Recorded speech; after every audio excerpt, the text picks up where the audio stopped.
What's up, YouTube? Today I'm doing an arm day and also how to deal with cravings and stick with your diet and stuff of that nature. So I'm gonna start eating my pre-workout, go for my digestion walk, and then I'll catch you in the gym. Alright, I don't think arms is a really complicated muscle to train. I probably know as much as you do about it.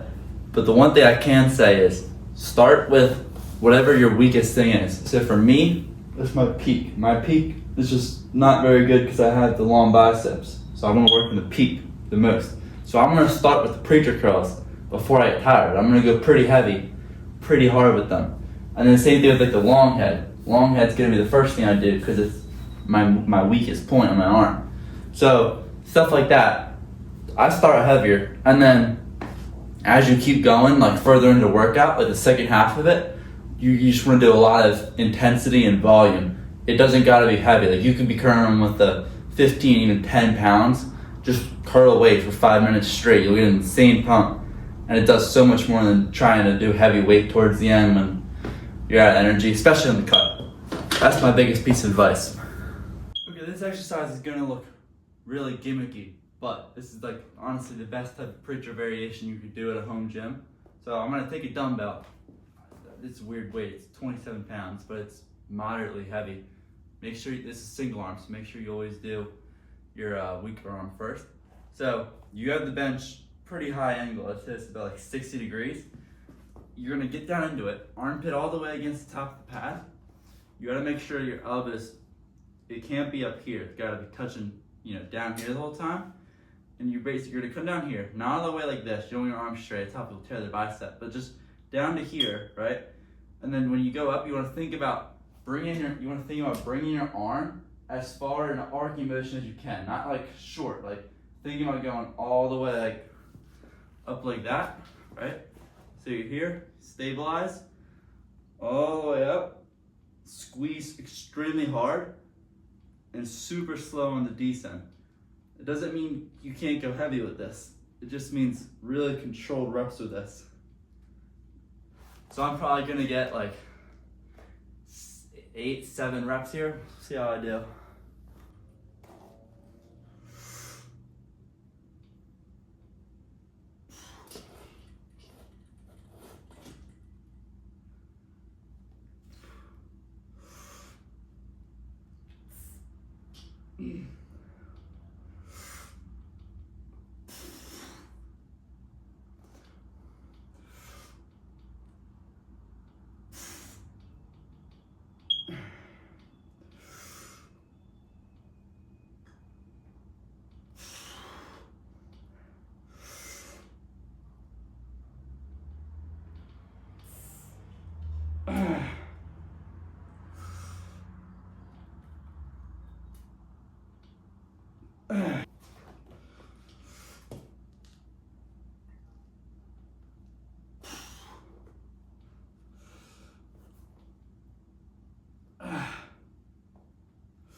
Yeah, alright, I got 8 on each arm. It's actually pretty good. Big tip on these two is you want to put the incline on the bench as low as you can go with it still being like comfortable. So for me, this is as low as I can go. If I go any lower, it just doesn't feel right. But when you have it going straight down, you're working with gravity then. There's no tension if it's just straight down. Whereas if it's here, or like here, the tension's all in the bicep when you're down here. So keep that in mind.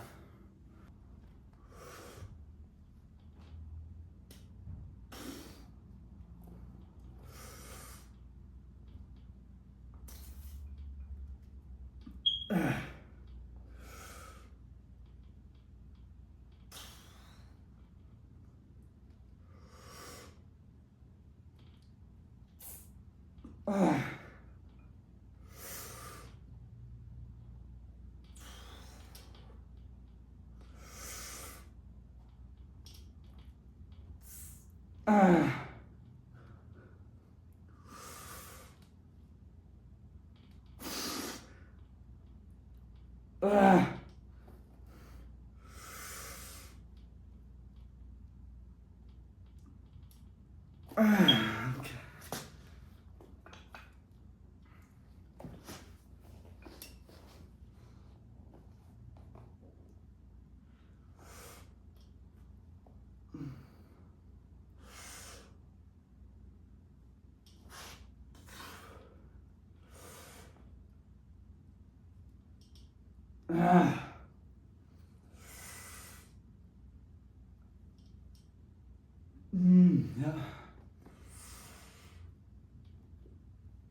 Another reason I love these is because when you're doing it, right, especially like your last set, when you start getting those parts and you can't do it, you use your other arm to assist it up. I'm only doing that when I do as my first exercise because I still need some gas left to finish the rest of these exercises. But try that if it's like your second to last exercise, something like that. I haven't been talking too much. Cue the montage. Mirror on the wall, tell me who gon' rise and fall. I've been running for my flaws, still I'm standing 10 feet tall. Mirror, mirror, don't you lie. I can see it in my eyes. Truth gon' surface every time, even when no other dancing with my shadow in a room full of gold, trying to count on my regrets like the stories I told. Mama said, boy, don't sell your soul for applause, but the silence louder now than a million God. I seen kings fall quick for a hit on a rail, seen queens trade crowns for a six-figure deal. I don't blame them, I just pray for them.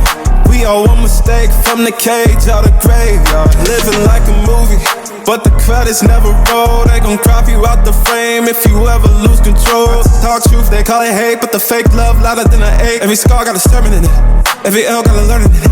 I ain't perfect, I just pin it how I lived it. If the game rigged, then I still pivot. Mirror on the wall, tell me who gon' rise and fall. I've been running for my flaws, still I'm standing 10 feet tall.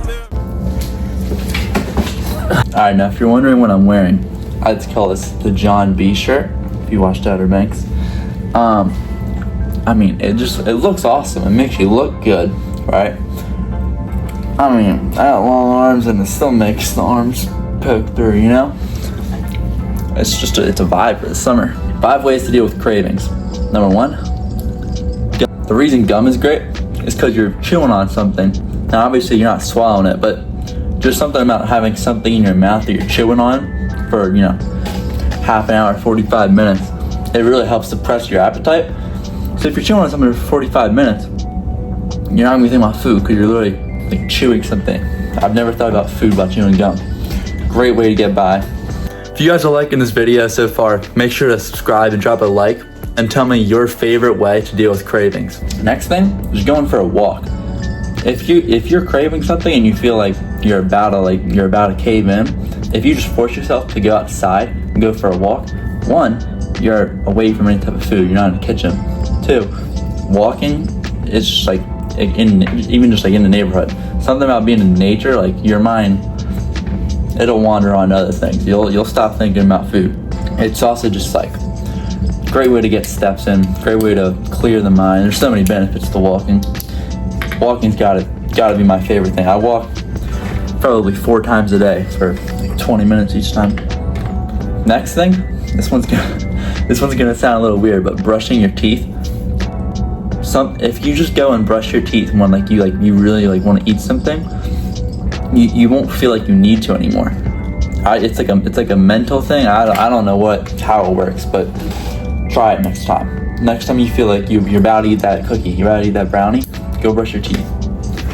Next thing is drinking water, like enough water. Everyone thinks they're drinking water like this, 32 ounces, right? I drink 5 of these every day, at least. Before I was drinking 5, earlier in the cut, when I was eating more calories, I was craving things. I started drinking more water. The cravings are minimal. I've been cutting for almost 6 months now. I barely have any cravings. When you drink so much water, you feel full. So, like you're not gonna be hungry. You might like miss the taste of food, but it's so much different than being like hungry. Because if you're hungry, that's where the issues come in. You gotta minimize being hungry. So when you drink water, it really fills your stomach up. You won't be hungry.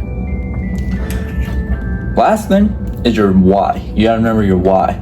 So, like if you're craving food, like you feel so hungry, or you're sick of dieting, eating ground beef all the time and rice, whatever, and you just feel like you need to eat something, you gotta remember why you're in this in the beginning, why you're even trying to lose weight.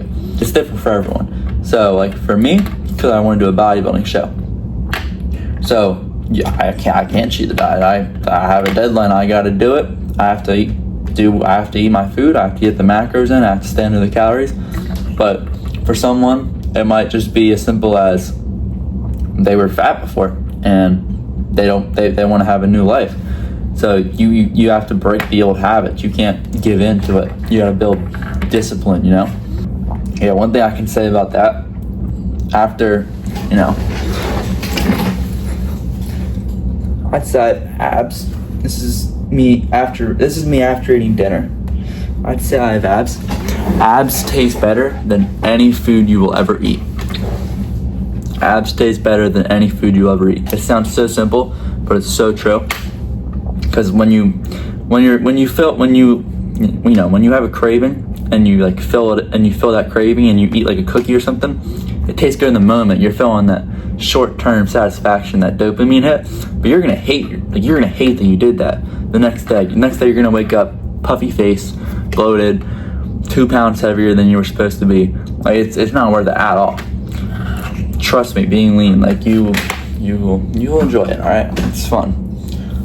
Like I'm sitting here and I have chest striations right now. It's fun. All right.